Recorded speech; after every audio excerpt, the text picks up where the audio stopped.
প্রথমে পেঁপেটাকে কেটে ছুলে নিতে হবে, ভালো করে ছুলে নিতে হবে। ওর পরে জল দিয়ে ভালো করে ধুয়ে নিতে হবে, গ্রেটার দিয়ে ভালো করে গ্রেট করে নিতে হবে। এরপর ছোলার ডাল, চাই মসুরির ডাল, কোনো ডাল দিয়ে, আমি তো মটরের ডাল ভেজিয়েছি। আর লঙ্কা, কাঁচা পাকা লঙ্কা, আপনি যেরকম হিসাবে ঝাল খাবেন সেরকমভাবে মিক্সারে দিয়ে ওটা পিষে নেবেন। বেশি পাতলা না, বেশি গাঢ় না, জল দেবেন না। এরপরে কলা পাতা নিলাম, কলা পাতার মধ্যে ডাল বেটে দিলাম, তারপরে নুন, পেঁপেটা দিলাম গ্রেট করা, এরপরে রসুন কুচি, নুন, লঙ্কা,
অলরেডি বসিয়ে দিলাম।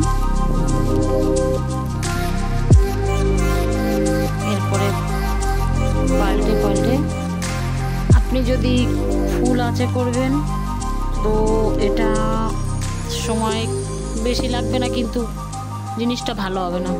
স্লো আঁচে করবেন, মিডিয়াম আঁচে করবেন, তাহলে পরে আধ ঘন্টার মধ্যে আপনার সুন্দর করে, দেখুন কত সুন্দর, খেতেও খুব সুন্দর লাগবে। ভিডিওটা ভালো লাগলে পরে এরকম আমি ঘরোয়া রান্না আরও দিতে থাকবো। আপনারা লাইক আর সাবস্ক্রাইব